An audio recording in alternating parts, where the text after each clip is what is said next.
पापियों को मिलने वाली 5 भयानक सजाएं। दोस्तों, कहते हैं कि हर मनुष्य को अपने कर्मों का फल अवश्य मिलता है। अच्छे कर्म करने पर पुण्य मिलता है और बुरे कर्म करने पर नरक की यातनाएं सहनी पड़ती है। इस संबंध में गरुड़ पुराण में मृत्यु के बाद की घटनाओं के विषय में प्रेतलोक तथा 84 लाख योनियों के बारे में गरुड़ पुराण में विस्तार से बताया गया है। दोस्तों, अगर आप भी जानना चाहते हैं कि मृत्यु के बाद पापी आत्माओं को कौन कौन सी भयानक सजा दी जाती है, तो इस वीडियो को अंत तक जरूर देखें व सुनें। दोस्तों, गरुड़ पुराण के 4थे अध्याय में विष्णु भगवान ने बताया है कि किन पापों के कारण पापी मनुष्य यमलोक व नरक में प्रताड़ित किए जाते हैं तथा किन पापों के कारण महादुखदायी बैतरणी नदी में गिरते हैं। पक्षीराज गरुड़ के प्रश्नों के उत्तर में भगवान विष्णु ने कहा है कि जो व्यक्ति शुभ कर्मों से विमुख है, हमेशा पाप कर्मों में लगे हुए हैं, वे लोग एक नरक के बाद दूसरे नरक में और एक दुख के बाद दूसरे दुख को तथा एक भय के बाद दूसरे भय को प्राप्त होते रहते हैं। यमलोक में प्रवेश करने के 4 द्वार हैं। इनमें से पूर्व, पश्चिम और उत्तर के द्वारों से धार्मिक आत्माएं प्रवेश करती है और जो पापी होते हैं उन्हें दक्षिण द्वार से ले जाया जाता है। यमलोक पहुंचने का दक्षिणी मार्ग महादुखदायी है। इसी मार्ग में बैतरणी नदी है, रक्त से भरी। इस बैतरणी नदी में पापी लोग डूबते डूबते बहुत दुख पाते हैं। नमस्कार दोस्तों, स्वागत है आपका हमारे चैनल ज्ञान सागर में और आपसे अनुरोध है कि कमेंट बॉक्स में जय श्री राम लिखकर भगवान का धन्यवाद करें। गरुड़ पुराण में व्यक्ति को उसके पापों के अनुरूप मिलने वाली सजाओं का विस्तार से वर्णन किया गया है। दोस्तों, हमारे शास्त्रों में 5 महापापों का उल्लेख है। इनमें से एक महापाप चोरी करना है। यदि कोई व्यक्ति दूसरे के पैसों को लूटता है या पैसों की धोखाधड़ी करता है तो यमदूत उसे रस्सी से बांधकर नरक में पीटते पीटते ले जाते हैं। जब तक वो बेहोश नहीं हो जाता तब तक उसे पीटा जाता है। होश में आने के बाद फिर से पीटा जाता है। दोस्तों, गरुड़ पुराण में बताया गया है कि जो व्यक्ति ब्राह्मण और गौ की हत्या करता है, बैतरणी नदी के कष्ट सहने के बाद घोर नरक भोगना पड़ता है। गरुड़ पुराण के मुताबिक बैतरणी नदी देखने में बड़ी ही भयानक है। इस नदी में खून व मवाद गर्म लावे की तरह खोलता रहता है। नदी के तट पर हड्डियों के ढेर लगे हैं। पापी व्यक्ति को इस नदी को पार करके निकलना होता है। जो महापापी घर या जंगल में आग लगाता है, यमदूत उसे ले जाकर अग्निकुंडों में पकाते हैं। वो पापी जलता हुआ लावा पीता है। तब जब पापी छाया की याचना करता है तब यमदूत उसे 80 पत्र नामक वन में ले जाते हैं, जहाँ तलवार के समान तीखे पत्तों से उसके अंग कट जाते हैं। यमदूत उसे शीतल छाया में सुख की नींद सोने को कहते हैं, लेकिन कटे हुए अंगों के कष्ट से उसे नींद नहीं आती। जब वह प्यास से व्याकुल होकर पानी मांगता है तो उसे दूतों के द्वारा खोलता हुआ तेल पीने को दिया जाता है। उस तेल के पीते ही उसकी आंतें जल जाती है और वह गिरकर कराहने लगता है। किसी प्रकार उठकर अत्यंत दीन की भांति प्रलाप करता है। जो लोग दूसरों की संपत्ति छीनते हैं, उनकी आत्मा को बंदी बनाकर तामिस्य नामक नरक में फेंक दिया जाता है। उन्हें यहाँ तब तक मारा जाता है जब तक कि वो बेहोश ना हो जाए। दोबारा होश में आने के बाद इसी तरह मार मार कर उन्हें फिर से लहूलुहान किया जाता है। शास्त्रों के अनुसार यह सिलसिला तब तक चलता है जब तक सजा का समय समाप्त न हो जाए। दोस्तों, हिंदू धर्म शास्त्रों में अहिंसा का बहुत महत्व है। गरुड़ पुराण में भी यह बताया गया है कि निर्दोष जीवों की हत्या करना एक बड़ा पाप है। इसके लिए गरुड़ पुराण में एक कठोर सजा का वर्णन मिलता है। ऐसे व्यक्ति को गर्म तेल में डालकर तला जाता है और जो लोग जानवरों को मारकर उनका मांस खाते हैं, उनके लिए भी कठोर सजा तय की गई है।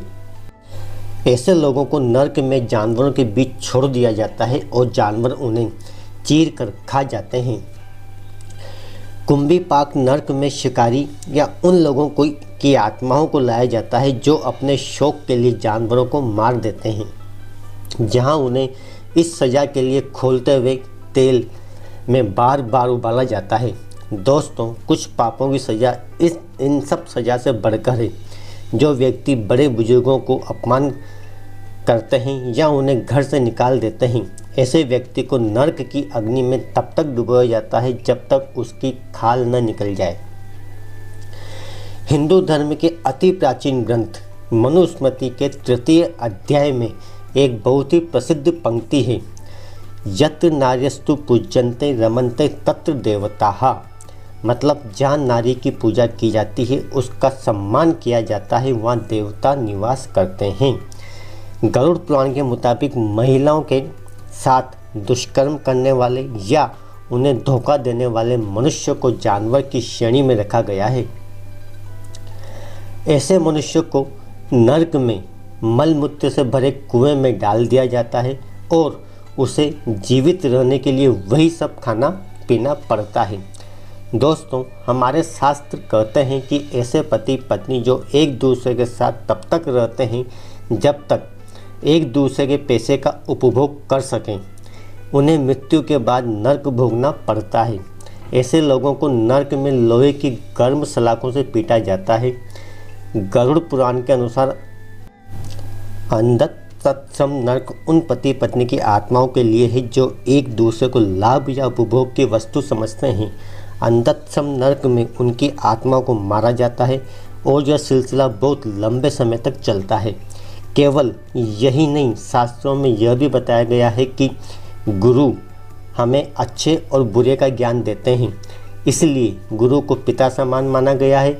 गुरु पत्नी को माँ का दर्जा दिया गया है। गुरु की पत्नी के बारे में बुरा सोचने वाले महापापी कहलाते हैं। ऐसे लोगों को मरने के बाद जयंती नामक नर्क भोगना पड़ता है। वहीं जो लोग दूसरे के पति या पत्नी पर बुरी नज़र डालते हैं, मरने के बाद नर्क में उनके अंगों पर पिघला हुआ लोहा डालकर पीटा जाता है। गरुड़ पुराण में आत्महत्या को निंदनीय अपराध बताया गया है, क्योंकि धर्म के अनुसार कई योनियों के बाद मानव जीवन मिलता है। ऐसे में उसे व्यर्थ गंवाना मूर्खता और अपराध बताया गया है। कहते हैं कि जो व्यक्ति आत्महत्या करता है उसकी आत्मा हमारे बीच ही भटकती रहती है। स्वर्ग या नर्क में स्थान नहीं मिलता और ना ही उसे किसी योनि में दोबारा जीवन मिलता है। ऐसी आत्माओं को तब तक ठिकाना नहीं मिलता जब तक उनका समय चक्र पूर्ण नहीं हो जाता। इसलिए आत्महत्या करने के बाद जो जीवन होता है वो ज़्यादा कष्टकारी होता है।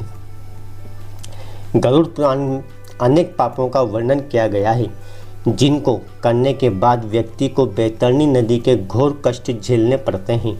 आइए संक्षेप में उन पापों को जानते हैं जिनके कारण आत्मा को बैतरणी नदी के कष्ट दिए जाते हैं। गरुड़ पुराण के अनुसार बाल हत्या करने वाले, स्त्री और गौ की हत्या करने वाले तथा गर्भपात करवाने वाले सभी पापी व्यक्ति बैतरणी नदी में गिरते हैं। इसके अलावा गुरु, देवता, बालक और ब्राह्मण अथवा स्त्री के धन को चोरी करने वाला बैतरणी नदी के कष्ट पाता है।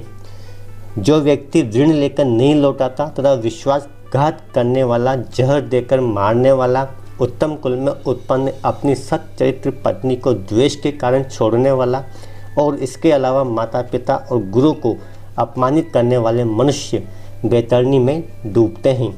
और जो हजारों सद्गुणों के होते हुए भी दोषों का आरोपण करते हैं और उनकी अवहेलना करते हैं, वे भी बैतरणी में डूबते हैं। दोस्तों, भले ही आपने अपने वचन व कर्म से किसी को नुकसान न पहुंचाया हो, लेकिन किसी के प्रति मन में दुर्भावना रखना भी घोर पाप के समान माना गया है। किसी के बारे में बुरा सोचने पर भी आप पाप के भागी बन जाते हैं। इसलिए आप भूल कर भी किसी के बारे में बुरा ना सोचें और ना ही उसके पीठ पीछे उसकी निंदा करें, बल्कि जो भी आपके साथ गलत हो रहा है, अपने पुराने कर्मों का फल और भगवान की मर्जी मान स्वीकार करें। यकीन मानिए, जैसे जैसे आप इसका अभ्यास करते जाएंगे, वैसे वैसे आपके जीवन में सकारात्मकता, संतोष, प्रसन्नता और भक्ति बढ़ती जाएगी। दोस्तों, उम्मीद करता हूँ कि आपको समझ आया होगा कि पापियों को मिलने वाली 5 भयानक सजाएं कैसी है। अगर ये बातें आपको समझ आई हो तो वीडियो को लाइक करें और अपने बंधु बांधवों को शेयर करें तथा ज्ञान सागर को चैनल को सब्सक्राइब करें धन्यवाद। जय श्री राम।